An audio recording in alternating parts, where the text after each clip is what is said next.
Hi, Moshe. It's Lorin. How are you? Hi, Lorin. Good to see you. Good to Very see good. you. Doing very well. How are you doing today? I am excited because you are kicking off a big, huge goal of mine with me. I've been saying forever that I feature these change makers on Friday on Instagram and social media, and the next thing I wanted to do was interview and do this little conversation. So Yeah. you're the first of my vision here. So thank you for being the first. Sure, sure. So thank you, thank you. So you and I just met, brand new person in my life, and I am thrilled to get to know you and now say that I know you. And what inspired me about our conversation is you're sort of on the cutting edge in my mind of doing things that, like, you're coloring outside the lines and you're saying things, you're putting things together in my mind that don't always go together. So can you share what you're up to with everybody?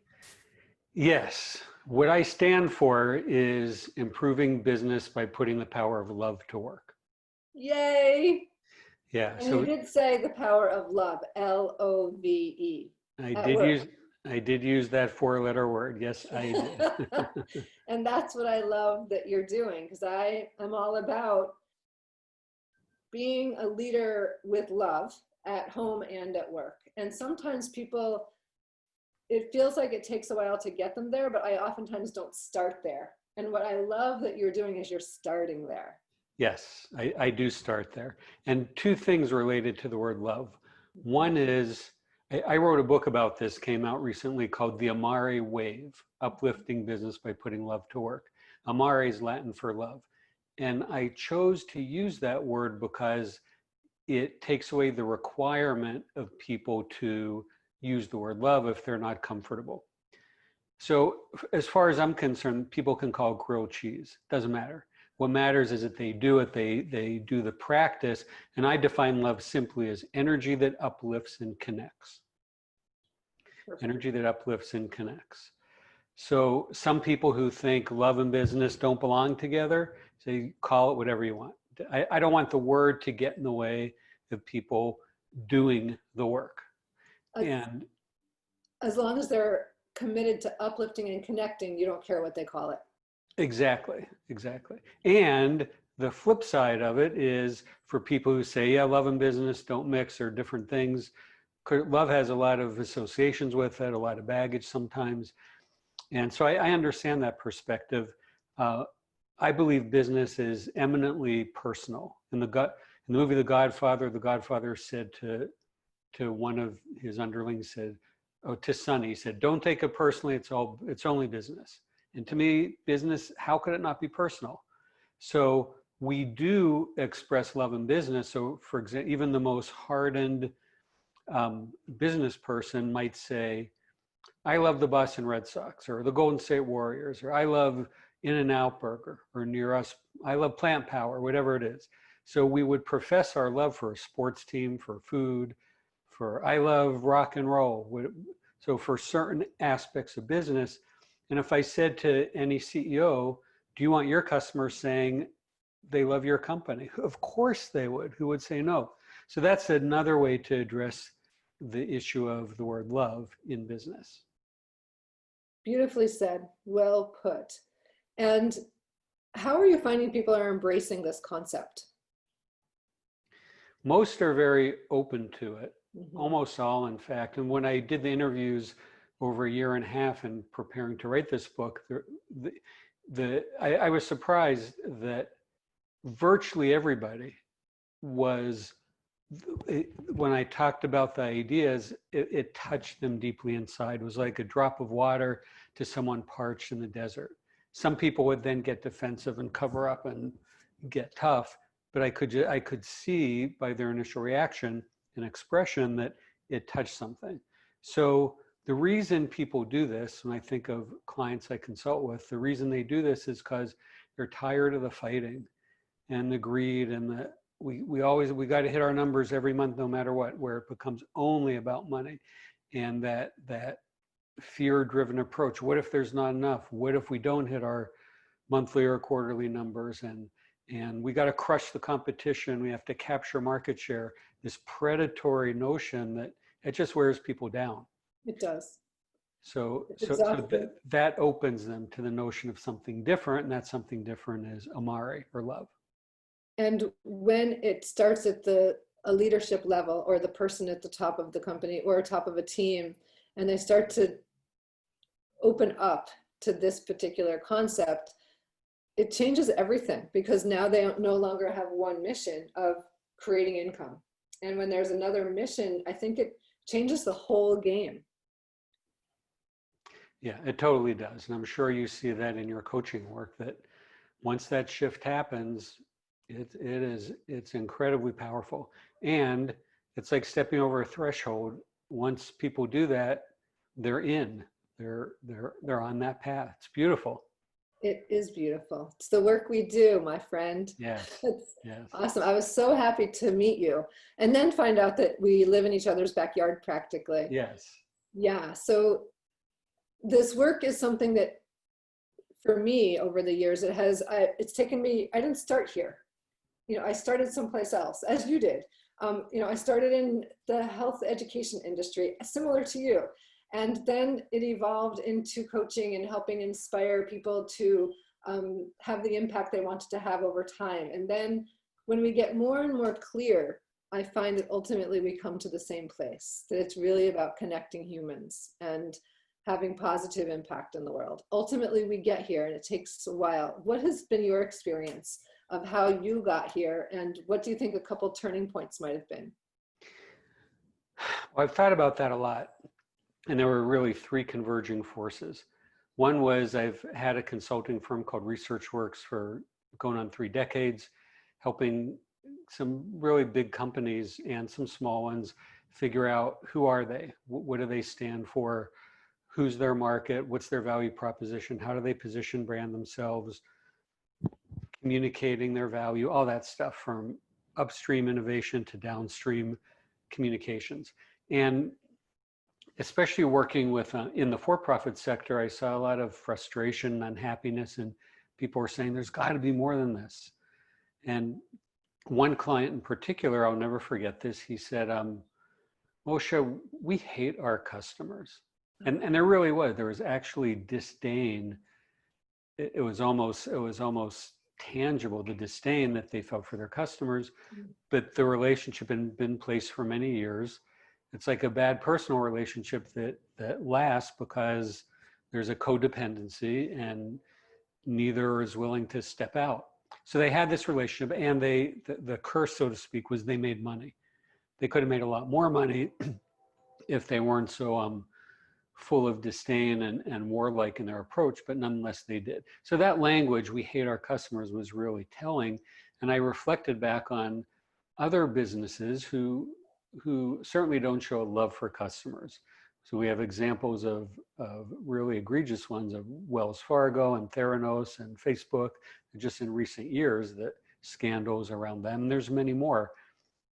So it's the case that there's not a lot of love lost between companies and customers sometimes. So that was one piece. The second piece was recognizing the predatory language of business. And I saw this when I finished grad school. I was getting my doctorate at Stanford, figuring out what do I do next? And do I want to do consulting or do I want to teach? I ended up doing a combination of both. But in exploring the consulting, looking at some of the larger management consulting firms, McKinsey, BCG, and so on, the language at the time, this was a few years ago, was there's 2 kinds of people we hire: hunters and skinners. Hunters bring in the kill, skinners do the work. And even at the time, I was in my late 20s, I thought, that's really bizarre. It's just a bizarre.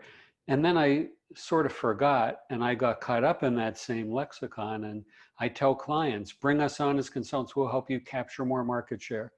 So we weren't quite as violent in the language, but in that same stream. And then after a number of years, I started to remember and say, this isn't okay, because language is so powerful in how it affects us, and it permits us to do all kinds of things. Joseph Campbell said, if you want to change the world, change the metaphor. So part of my work is changing the metaphor of business. So one part was we hate our customers, the disdain in business often. The second was the predatory, sometimes violent language of business that we don't even see, we don't even think about. It's so common. And the third was my own spiritual journey of many years. I've been meditating for several decades and on a spiritual path. We had talked about that a bit the other day. And seeing the unity among us and the oneness, that's a part of it. So those three things converged, and it came together into a single insight of business is missing love.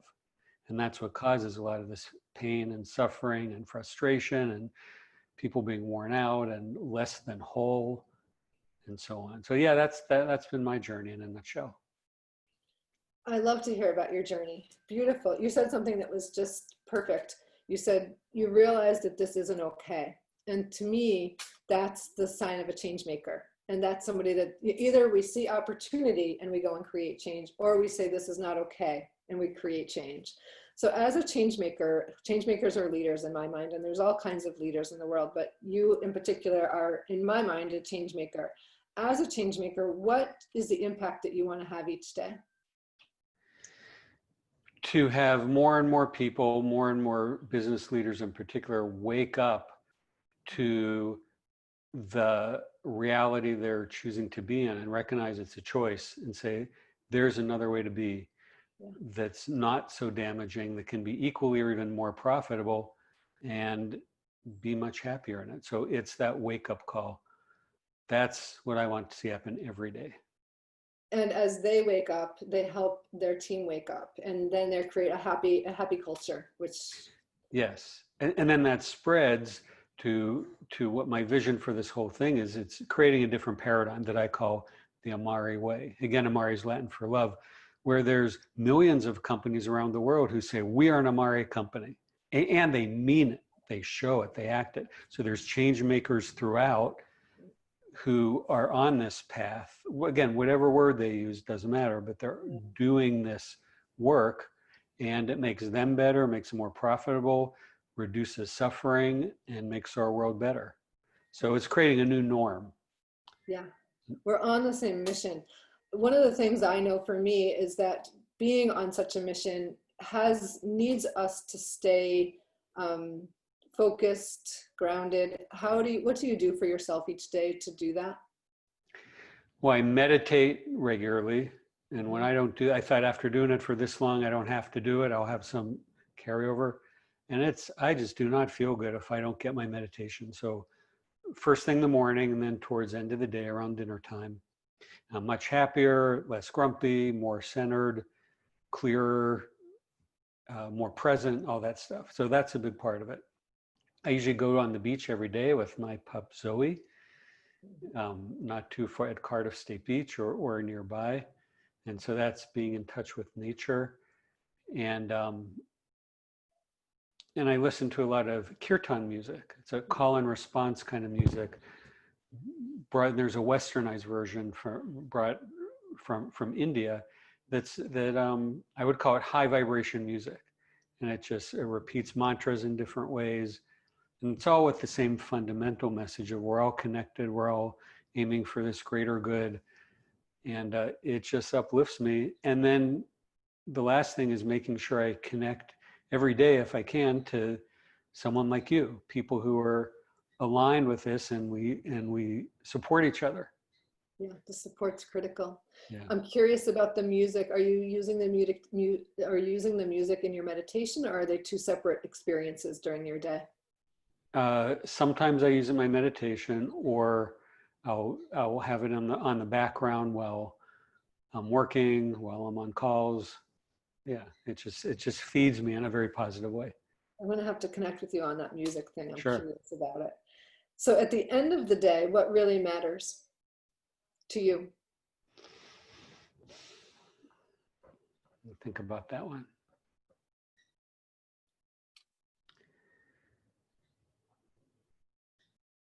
At the end of the day, what matters to me is I did my work.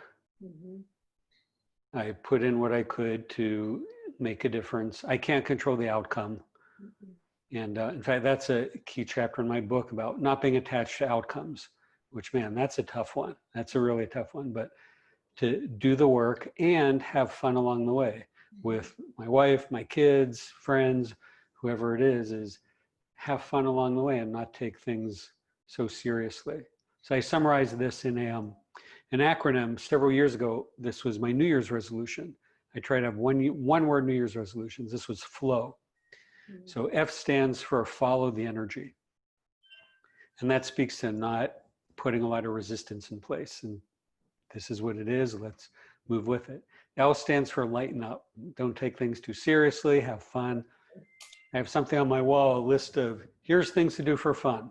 Sometimes I forget to look at it and forget to have fun, but I try to work that in.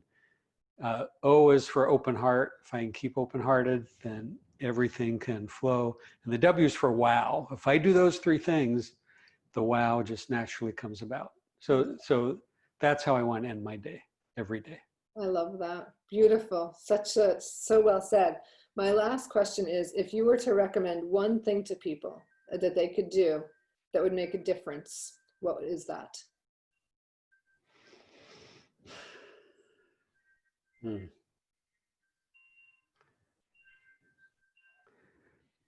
I would say to listen with their heart. Mm-hmm. Beautiful. Beautiful, my new friend. Yes. Great messages for people. And I so appreciate you taking the time to have this conversation with me. Such rich content in such a short amount of time. And anytime that you want a support person to reach out to that's on the same path that you are, you know where to find me. Beautiful. Thank you. And really glad to know you, and much more to do together. So much more. Thank you, Moshe. Have a great day. Bye-bye. Bye-bye.